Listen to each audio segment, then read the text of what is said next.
Hola, estamos acá en una nueva edición de Ideas y Libros, esta vez con María Olivia Monkever, periodista de investigación, años en este negocio de la investigación, para presentar su último libro, La máquina para defraudar, los casos Penta y Sokimich, súper duro, súper en la agenda. Oye, y lo primero que me llamó la atención del libro, como de todos los libros, es la imagen. Un tipo de cuello y corbata roja, terno oscuro y encapuchado. Y me acordaba yo, María Olivia, que una vez, cuando eran las marchas estudiantiles esas masivas en la Alameda 2011, fui a la radio y había, por supuesto, toda la agenda estaba en torno a los encapuchados que estaban quemando unos kioscos. Y yo hablé que quería saber quién eran los encapuchados, pero también quería saber quién eran los encapuchados que financiaban la política, ¿no? Y que sobre eso la televisión no estaba enfocada. Y eso era 2011. 2011, claro. Bastante anticipatorio, ¿eh? Sí, pues, tú aquí entras en eso, ¿no? Los encapuchados que financian la política. Sí, en el fondo, yo te diría que a través de todo el libro se analiza un poco, se destaca lo que ha sido todo este sistema incestuoso de relación entre dinero y política, y donde está en la figura de los delincuentes de cuello y corbata, ¿no? Que son los que todavía no se podría decir que estén comprobados como tales, aunque hay algunos.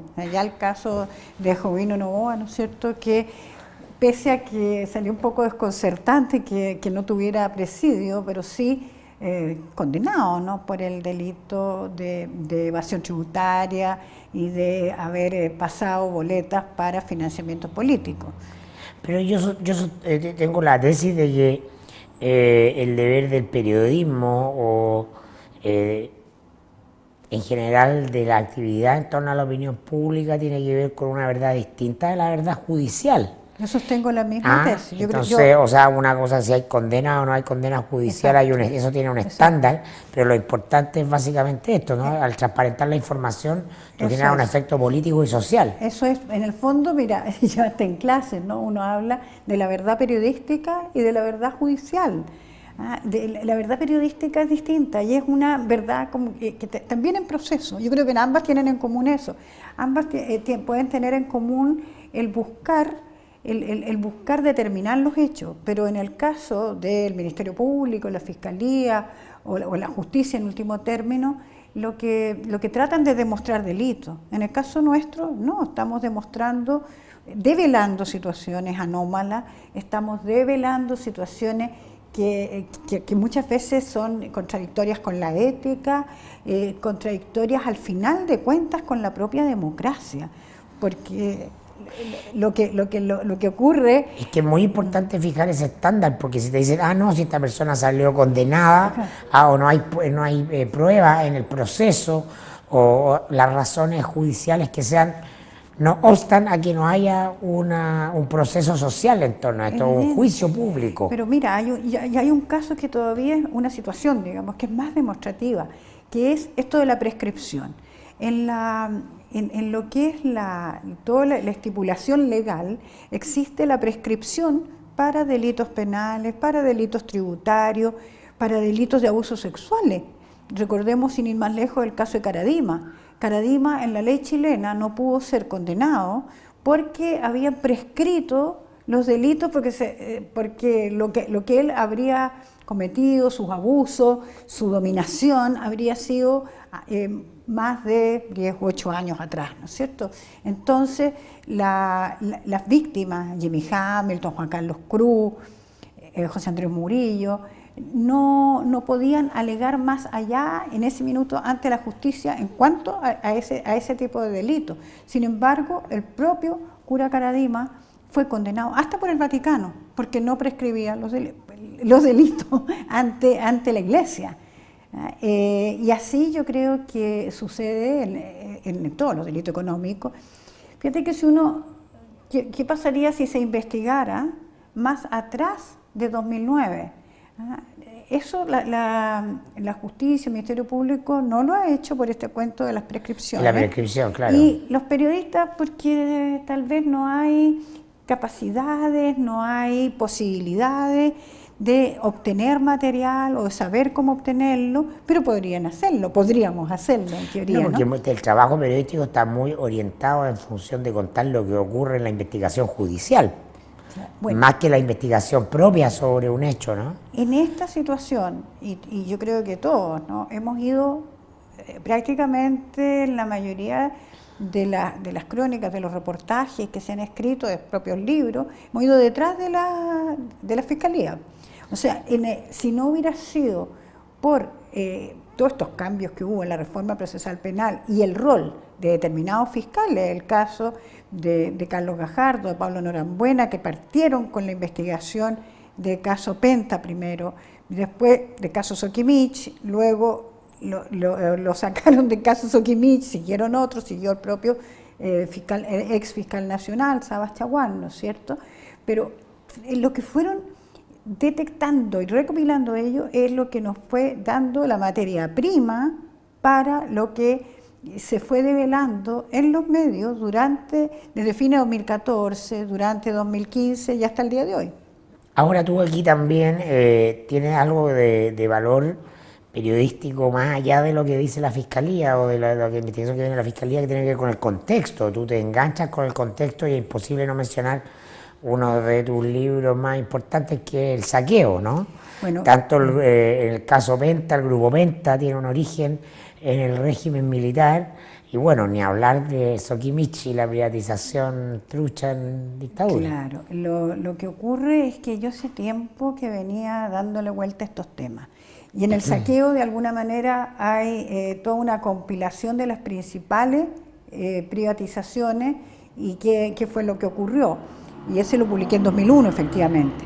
Ahora, en este libro, justamente como tú dices, Mirko, yo traté de dar contexto, porque me parecía que no bastaba el día a día. Entonces, ¿qué hice? Recurrí a antecedentes, algunos que yo los venía recopilando de hace tiempo, porque yo tuve en mi trabajo periodístico que empezó prácticamente en los años 70, ¿no es cierto? Y después de la dictadura pude reportear el día a día de la economía. Y me fui haciendo periodista autodidacta en lo económico, ¿no? O sea, periodista era titular en la universidad, pero la especialidad de la economía, yo no estudié economía en la universidad, lo fui aprendiendo por el camino. Y eso me significó tener como una proximidad, creo, a todo, cómo se fue implantando el modelo económico y a cómo se fueron gestando esos grupos económicos. El caso de Penta. Y luego, en el caso de Soquimich, también hubo ese seguimiento. Pero a la vez, para este libro, me preocupé de investigar más allá, un poco en la historia de Ponce Lerú también, en qué es el litio, qué importancia tiene, cómo fue quedando en manos de Soquimich y de Ponce Lerú toda esa riqueza básica del país. En ese sentido, por eso va más allá de los antecedentes que conocemos, que son públicos y que emanan de la Fiscalía, ¿no? Das esa historia larga, ¿no? Que es muy importante ese contexto. Esto viene de alguna parte, tiene un origen en una relación, en una situación de poder, ¿no? Que es la que se produce durante la dictadura militar y que no es modificada, ¿no? En todo este tiempo, y que está ahí a partir de esto que es imprevisto, ¿no? Fíjate que yo le estaba echando el otro día una mirada al propio libro, porque me acordaba de que parto en ese libro justamente con una entrevista, un pedacito, un recuadro que figuró en ese minuto de una entrevista que yo le hice en el diario La Época en 1989 al entonces candidato a la presidencia de la República por la Concertación, a Patricio Aylwin, que en estos días, ¿no es cierto?, hemos estado tan impactados y ha sido tan comentada su muerte, su funeral de Estado. Bueno, y justamente en esa entrevista tocamos este tema de las privatizaciones. Tocamos este tema de las privatizaciones porque el sentir de la gente que votó por el no primero y que votó por el después, era que estas privatizaciones habían sido escandalosas, anómalas, en un país que habían sido efectuadas en dictadura, entonces en el que no había ni prensa libre, no había congreso, no había nadie que cuestionara lo que se hacía entre cuatro paredes.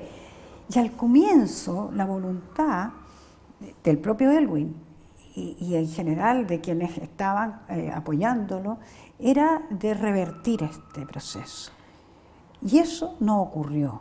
Eso no ocurrió ni en los 4 años de Elwin, ni después, cuando hubo, después de mucho, una comisión que revisó las privatizaciones. De la comisión de la Cámara de Diputados. La de Cámara de Diputados, la que presidió el actual senador Carlos Montes. Porque hubo otras, pero que no pasaron, sus conclusiones como que fueron guardadas. Entonces ahí surgen muchas preguntas, ¿eh? De qué es lo que ocurrió, por qué no sucedió que de verdad hubiera no solo una mirada, sino que se hubieran revertido las privatizaciones. Porque al dejar las cosas como estaban, a mi modo de ver, lo que fue pasando es que este poder económico que se generó en dictadura, gracias a que se quedaron con los saqueados al Estado chileno, hace que después estos mismos grupos, para poder seguir manejando toda la situación política incluso, es que recurrieron a lo que hemos visto ahora, a financiar en forma Claro, puria. porque no se revisaron las privatizaciones y ahora tenemos la respuesta con estos casos, ¿no? Claro. Porque justamente Ponce Lerúa entendía que su relación de poder sobre la empresa era precaria y tuvo la sagacidad de comprar transversalmente poder político. Yo creo que fue tremendamente sagaz en eso, y creo que sería bien interesante saber desde cuándo empezó a poner estas fichas en las diferentes empresas, en los diferentes candidatos o en los diferentes parlamentarios, ¿no es cierto? Pero hoy día, en lo que uno puede ver, es de acuerdo a lo investigado por la Fiscalía y de acuerdo también a algunos papeles que uno puede obtener, algunos documentos, como fueron todos los documentos emanados de la propia Soquimich, ahora el propio estudio de esa empresa de abogados estadounidenses también ratifica lo mismo. Si bien como la mitad de todo el botín se lo adjudicó a la UDI, o sea, porque la UDI uno cree que solamente estaba financiada por Penta, no, también por Soquimich. Es el partido que recibía más financiamiento de Soquimich. Efectivamente. Sí. Pero después, digamos, el otro, 40%, muy bien repartido, y como tú dices, o sea, contaminando para tener esas voluntades, y tú ves que no ha habido, no hay condena fuerte a todo lo ocurrido, ¿eh? Desde los partidos. A mí eso es un hecho que llama la atención, ¿eh? No hay una cuestión muy de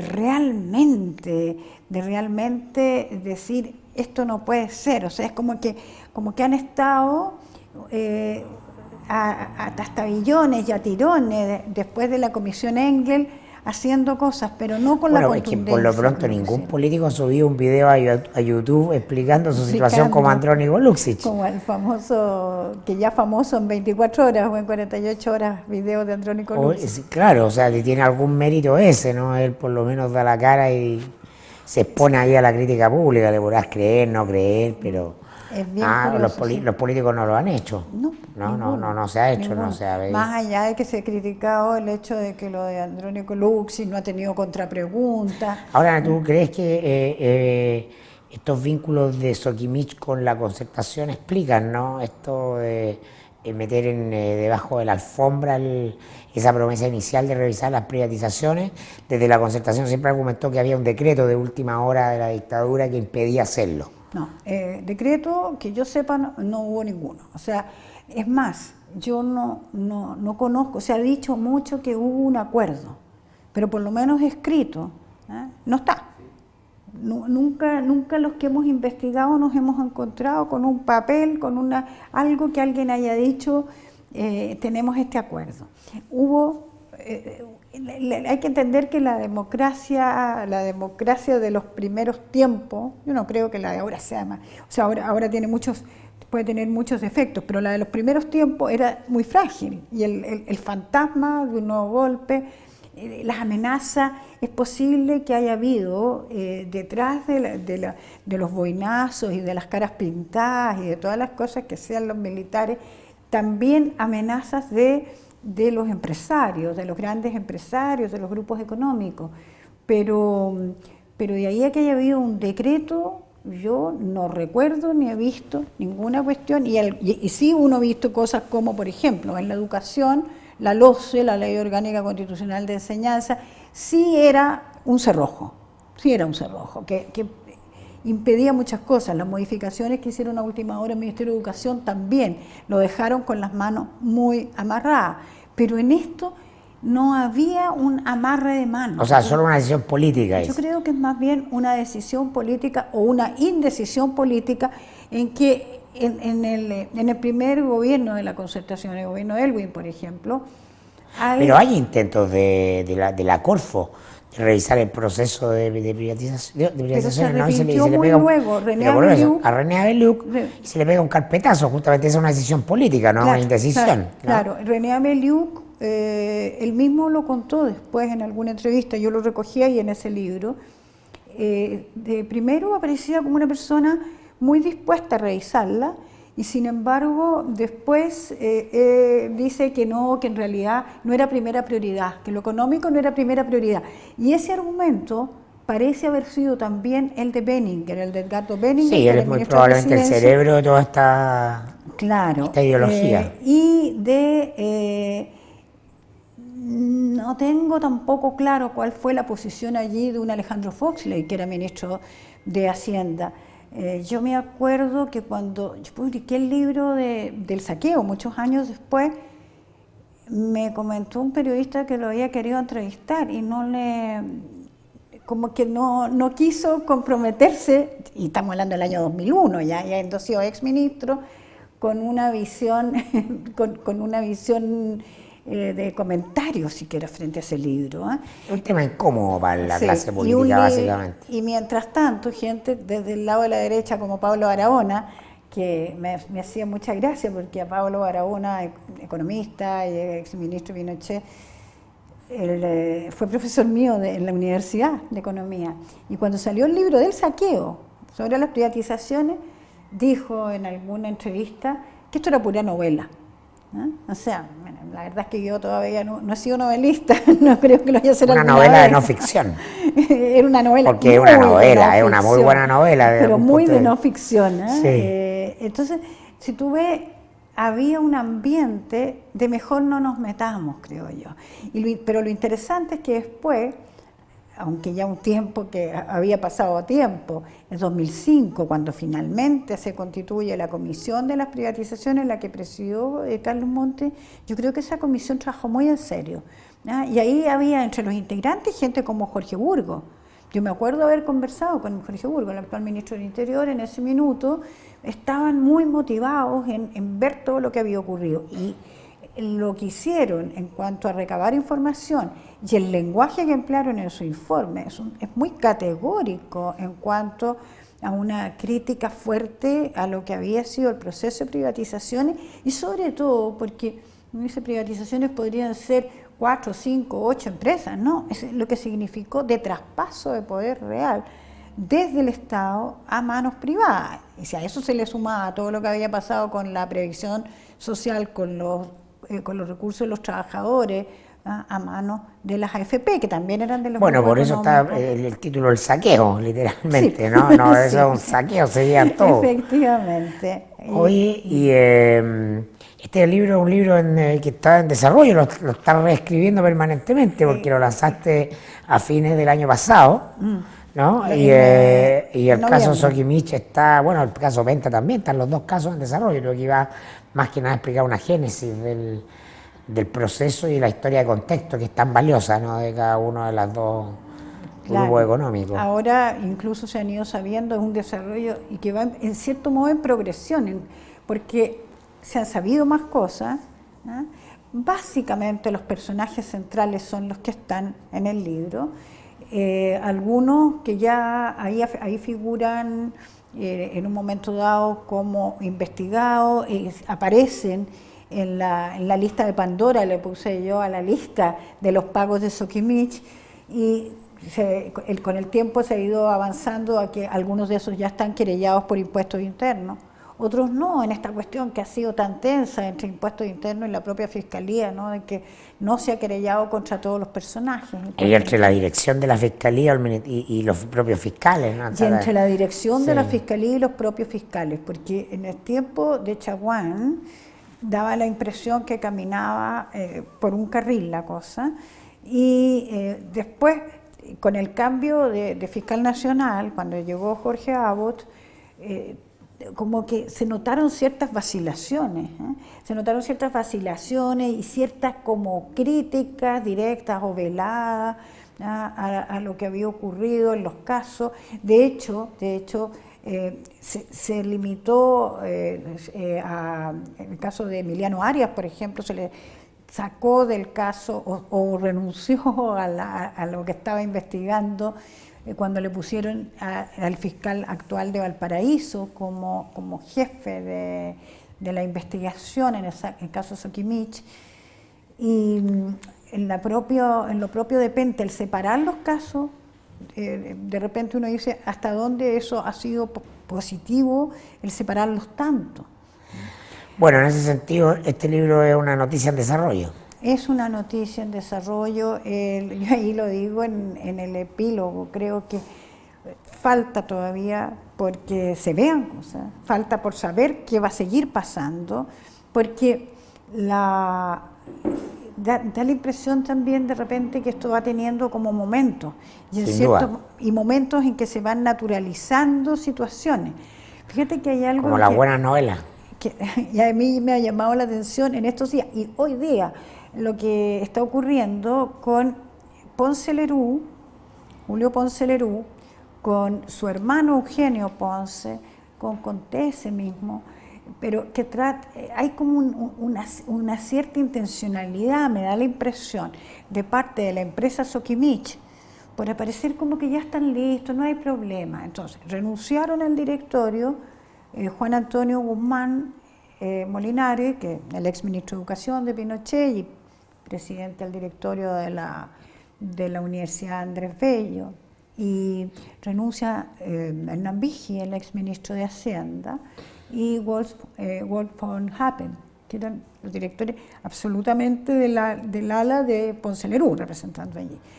Pero lo curioso es que entra ahora Eugenio Ponce Lerú, elegido como director, y Eugenio Ponce Lerú era era hasta ahora, digamos, el vicepresidente comercial, y otro de los brazos derechos del propio Julio Ponce Lerú. Entra por Pampa Calichera al directorio de Soquimich. Y entre tanto se está diciendo que estarían vendiendo, que había todo este proceso de venta. La pregunta que uno se hace es, después de todo, además van a ganar millones de dólares con la venta. O sea, es una cuestión bien curiosa la que ocurre. Han defraudado al fisco, han engañado a muchos de los socios minoritarios, se han quedado con todo lo que les ha dado de dividendo, esto de explotar riquezas básicas del país, como el litio, como el potasio, y ahora venden y listo, y quedamos todos arreglados, todos limpiecitos. Esto es una cuestión muy, muy curiosa. Bueno, la impunidad en los delitos de cuello y corbata está garantizada en el sistema penal. Tiene estándares de penalidades bajas, ¿no? Eso está relativamente claro. Lo que por eso la mayor sanción es que se haga público, que se conozca la verdad, que se sepa. Claro, ¿no? claro.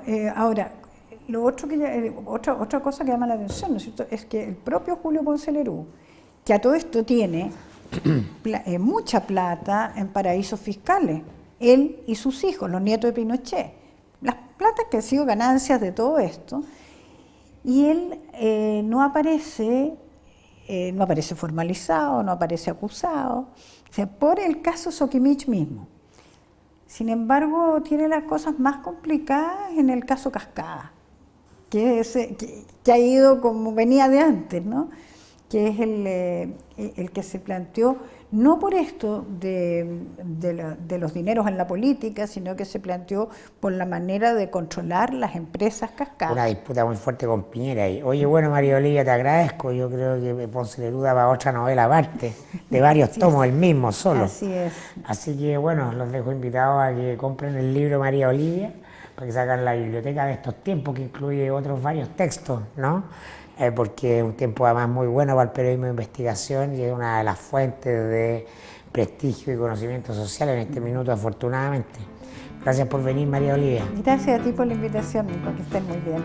Chao.